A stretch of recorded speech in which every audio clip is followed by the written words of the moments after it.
谢谢大家。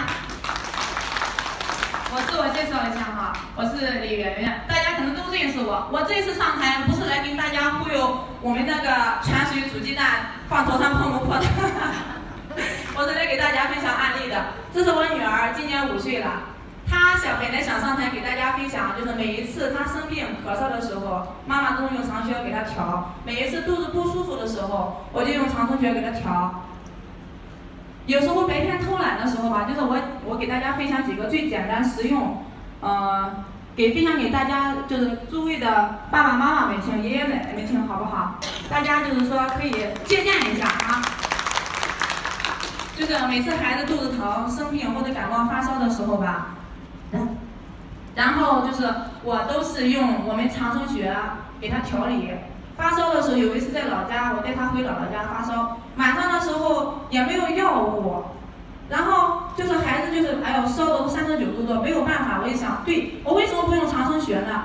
那时候我刚学了长生穴没有多久，对自己没有怎么有信心的，我就一个手吹气，一个手吹鼓，就这么给他做。哇，过了不到20分钟，哎，我这天气这么热吗？那时候还不到5一，摸一摸身上，后背上已经出汗了，再摸一摸身上已经不怎么烧了。孩子翻过身，咕咚了一句：“妈妈，我不难受了。”然后转过身就睡了。大家以后家里有生病的孩子这么用，好不好？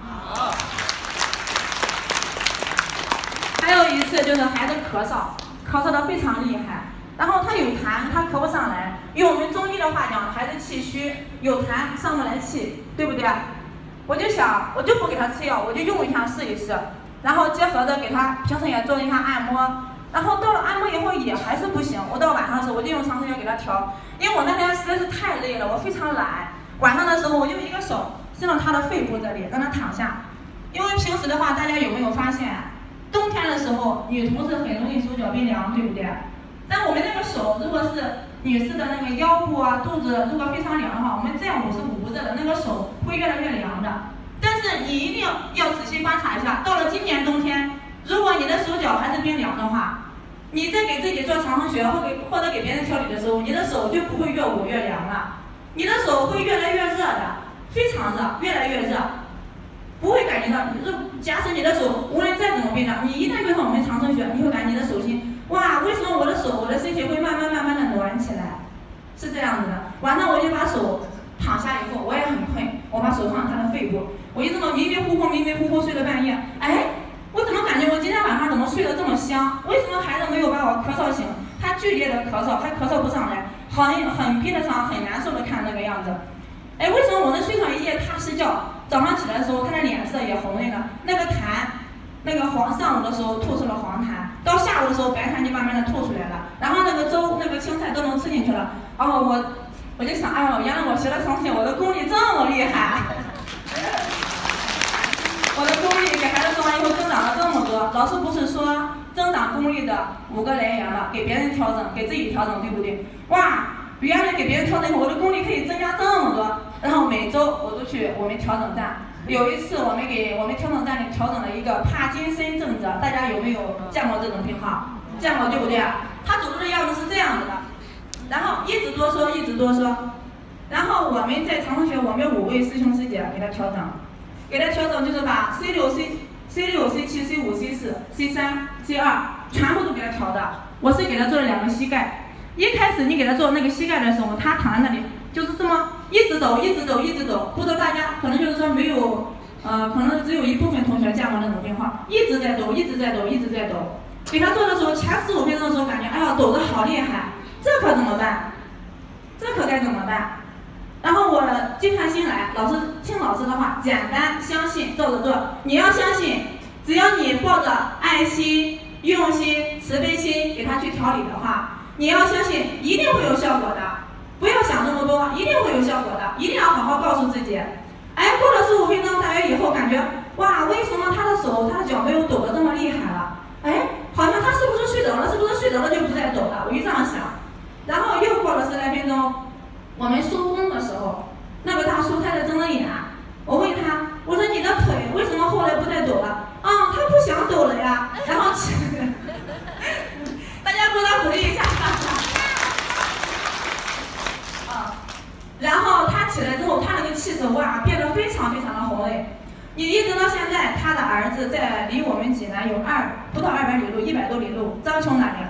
然后几乎每天都会给我们这些师兄师姐给我们就是发微信，能不能再给我爸爸调一调？能不能远程给我爸爸调一调？哎呀，这个效果太好了！回来之后，老爷子吃的也香，睡的也香。能不能师兄师姐能不能远程给我们调？我说不能，因为我们还没有上高级班。等我们上了高级班以后，我们可以天天远程帮你调。如果你想远程给你爸爸调理的话，你可以上我们长城学的中级班、高级班，你可以自己给他调。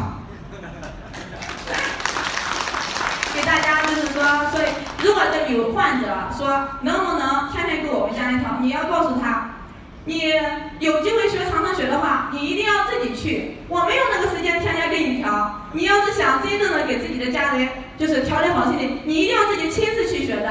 你可以调理好自己，调理好家人，让你的家庭更加的和睦，让你的老公和老婆不会再对你这么乱发脾气。好。我再给大家多废话几句哈，就是我们那个师兄应该不会，陈师兄应该不会介意哈。昨天我在爱心组，然后那个师兄说：“哎呦，师姐，我的脚痛，我痛风，能不能给我调理一下？”啊，我说行，我给你调理一下吧。我用一个手 C7 是管骨骼的，对不对？一个手 C7，一个手搭在他那个脚踝上面。哇，我说师兄这一天肯定就是长城学，就是说我们的气通太好了。这为什么这个脚汗这个味道怎么这么重？这可怎么办啊？不行，老师说过要有慈悲心，要有爱心，对不对？那不行，我答应好他，我一定要给他调。哎，过了10分钟以后，感觉自己的心越来越静，越来越静，静下来以后，就把这个臭味给忽略掉了。哎，过了一会儿，大约20分钟，我说师兄你感觉怎么样？轻一些了。然后我忽然间又想到那个脚臭味了，然后我就走了。到吃饭的时候，我问他，我说师兄你那个脚到底怎么样？啊，轻快多了。我说师兄，我也不知道你到底轻快多少，我就知道我给你调的。后来脚臭味让我没调没有了。男同志记住了哈，脚臭的话可以用我们长城学去调的。每天晚上把脚抱住，可以盘腿，也可以抱住脚，可以让老公或者老婆帮忙调。脚臭治脚臭脚气，这个效果是非常好的。好，谢谢大家，感恩老师，感恩我们所有的师兄师姐。谢谢大家。谢谢大家。